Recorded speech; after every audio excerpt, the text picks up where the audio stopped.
Es un placer contar con la presencia del doctor Elar Koch, chileno epidemiólogo y con una larga trayectoria que está estos días aquí en Guatemala. Lo tenemos acá, así que creo que es mejor que se presente, doctor, de todo su currículum extenso. ¿Qué elegimos? Bueno, mira, soy un investigador, ¿verdad? Un científico. He pasado toda mi vida estudiando, un amante de las ciencias biomédicas. Soy epidemiólogo y además biólogo molecular, y me gusta entonces estudiar, ¿no es cierto?, los determinantes de la salud y de las enfermedades de las poblaciones, y me he dedicado estos últimos años, ¿no es cierto?, a dirigir un proyecto de investigación grande en torno a la salud materna y sus determinantes en distintos países. Y por si esto fuera poco, entiendo entonces que ha dedicado su tiempo con el Melissa Institute. Así es, el Melissa Institute es un centro de investigación que realiza distintas líneas.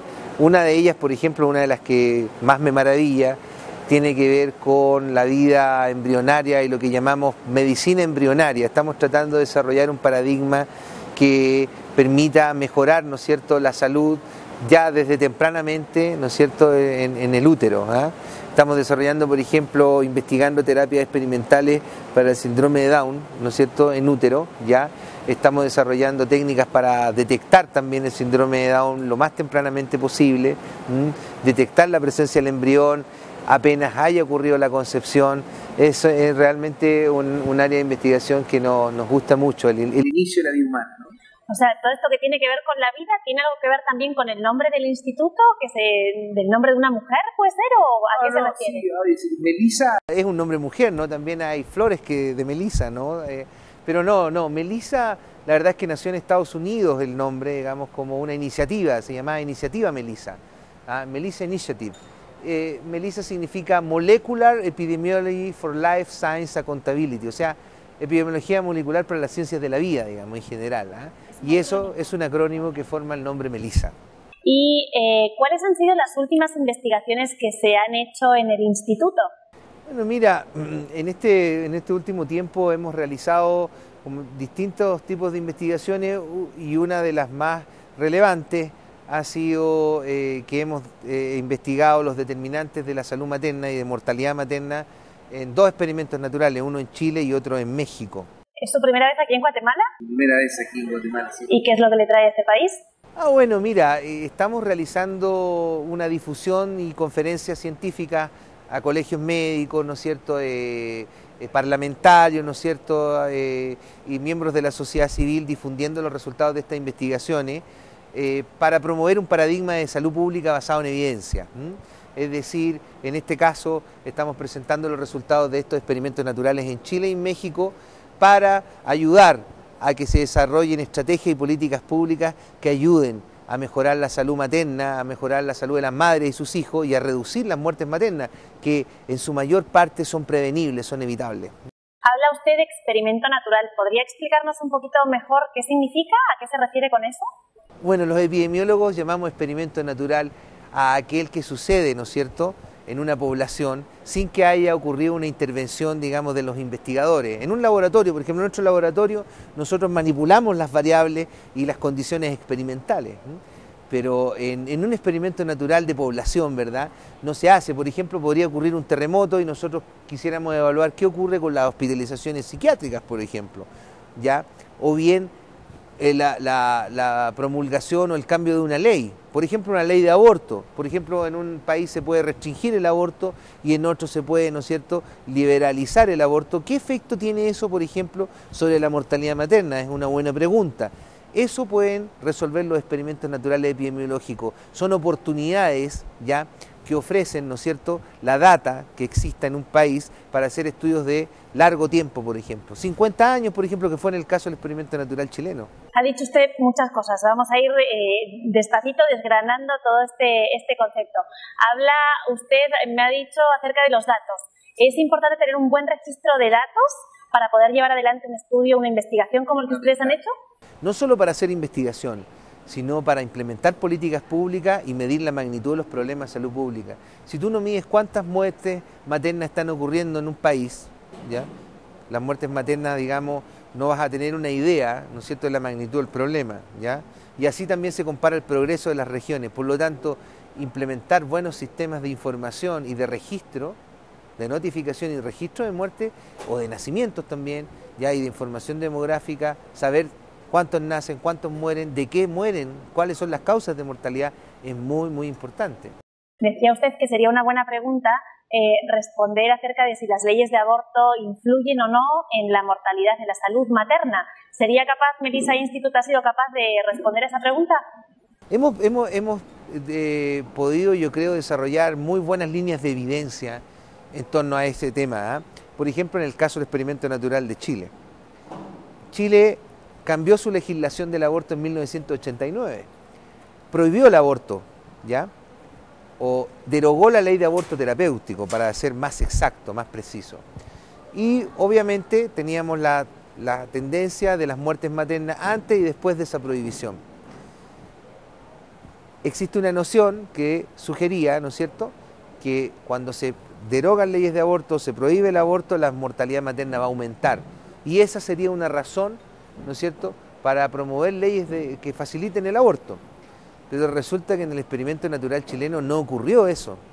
Se derogó la ley de aborto y la mortalidad materna continuó su reducción. Y hoy día Chile tiene uno de los niveles de mortalidad materna más bajos, ¿no es cierto?, en América, y forma parte de los 50 países con menor mortalidad materna en el mundo. Y en ese estudio se desprende cuáles son los factores que inciden realmente en la mortalidad materna. Así es, evaluamos múltiples factores en un análisis que se llama multivariable.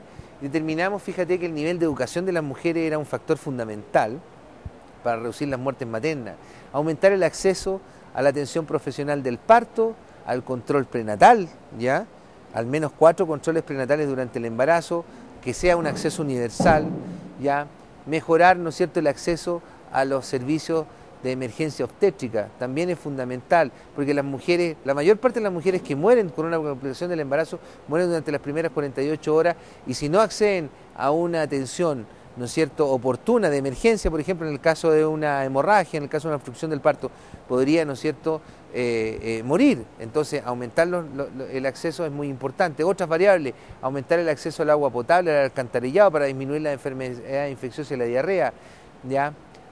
Tenemos también disminuir, ¿no es cierto?, o mejorar la nutrición, disminuir los niveles de desnutrición.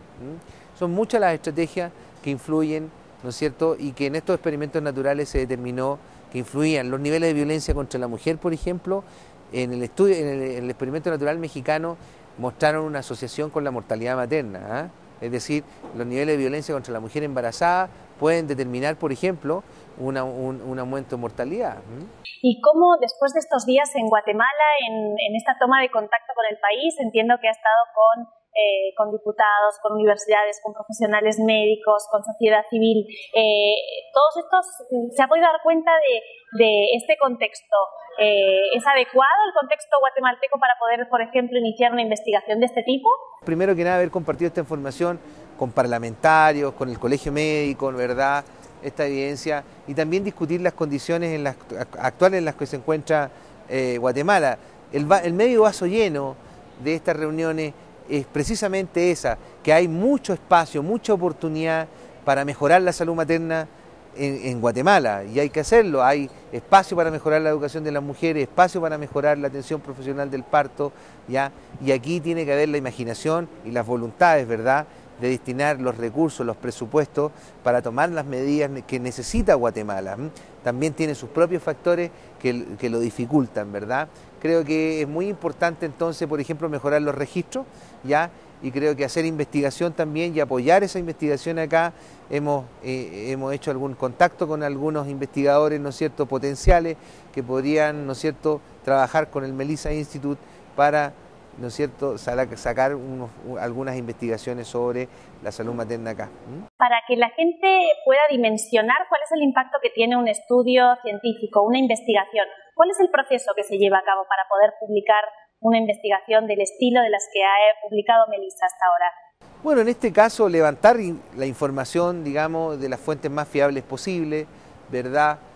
Analizar esa información, ya tomar las hipótesis de estos otros experimentos naturales, contrastar estas variables. Por ejemplo, podríamos comparar qué es lo que está ocurriendo con la mortalidad materna en los distintos departamentos, ver cuál es el efecto de la ruralidad, de la pobreza, ya para dimensionarlo, ¿no es cierto?, y también dirigir estrategias de salud pública hacia esos sectores. Publicar la investigación, una vez que se realiza, se somete a las reglas de la ciencia. ¿Y cuáles son esas reglas? El peer review o la revisión de pares, ya en las buenas revistas científicas, ya, y que el estudio no esté sesgado, ¿no?, y que las fuentes de sesgo estén declaradas. Eso es sumamente importante. Está diciendo que eso acreditaría cualquier estudio que se publique, que se realice. En revistas serias científicas sí. ¿Por qué? Porque las revistas científicas tienen mecanismos de peer review, tienen mecanismos en los cuales se evalúa, ¿no es cierto?, si ese experimento entrega toda la data, la información para que cualquier investigador lo pueda reproducir. Por ejemplo, una cosa básica es la reproducibilidad. Y una de las cosas importantes de estos dos estudios es que primero se hizo el experimento natural chileno que mostró que todas estas variables que te nombraba, la educación de la mujer, el acceso a la atención profesional del parto y todas las otras que influyen en la mortalidad materna, sí mostraron un efecto también en el experimento natural mexicano. O sea, hubo dos estudios que le dieron consistencia a estos hallazgos. Entonces ya uno puede hablar de salud pública basada en evidencia y por eso ahora estamos difundiendo los resultados de estos experimentos. ¿Y de qué manera ayudaría a Guatemala una investigación de este tipo? Creo que por un lado ayudaría a priorizar cuáles son las políticas públicas más prioritarias, porque los recursos no son infinitos, ¿verdad? Una política, por ejemplo, en los dos estudios se descartó que las leyes de aborto tuvieran un efecto en la mortalidad materna. Fíjate que en ninguno de los países la prohibición del aborto no reduce las muertes maternas, ni tampoco las aumenta. ¿Ya? Tiene un efecto que se llama nulo. En el caso del experimento natural mexicano, igual. Por lo tanto, ¿valdrá la pena destinar recursos para, ¿no es cierto?, implementar legislaciones de aborto cuando no tienen efecto sobre la mortalidad materna y cuando tenemos otro problema? Desnutrición crónica, tenemos pobreza, tenemos falta de unidades obstétricas de emergencia y los recursos no son infinitos, ¿verdad? Entonces, creo que hay que llevar, ¿no es cierto?, con la estrategia adecuada y los pocos recursos que se tienen, invertirlos en aquellas que sean las más poderosas. Y la investigación, en ese sentido, la evidencia te permite discriminar cuál estrategia puede ser más efectiva y dónde podemos concentrar más recursos, ¿no? Al inicio de nuestra conversación hablaba de que Mequista se ocupa también de otros temas, de otras investigaciones que está empezando, que está llevando a cabo. ¿Cuáles son? Mira, una de las investigaciones que nos está mucho llamando la atención es la búsqueda, ¿no es cierto?, de indicadores de salud embrionaria y de salud materna al inicio del embarazo, muy tempranamente. Fíjate que nosotros lo que estamos haciendo con técnicas, digamos, de genómica, ¿ya?, de estudio genético, estamos encontrando marcadores de la presencia del embrión muy tempranamente, en la primera semana desde que se produce la fecundación, y entonces podemos, por ejemplo, detectar un embarazo ya muy tempranamente. Eso ha sido muy interesante y algunos de esos indicadores podrían indicarnos ser predictores de la salud de ese embarazo. Por ejemplo, predecir una eclampsia y ayudar a que ese embarazo sea seguido, ¿no es cierto?, desde muy temprano, identificar cuáles casos tienen mayor riesgo, cuáles no. Todo eso se está iniciando en este momento en el Melissa Institute y vamos a iniciar las publicaciones de los primeros resultados que hemos tenido este año. Otra interesante línea de investigación es que estamos muy interesados nosotros en iniciar una terapia prenatal para el síndrome de Down, ¿verdad?, con algunos suplementos, digamos, que han mostrado efectos, ¿no es cierto?, en otros estudios que han hecho otros investigadores ya sobre la trisomía 21, ayudando, ¿no es cierto?, a minimizar los efectos, por ejemplo, sobre el desarrollo cognitivo.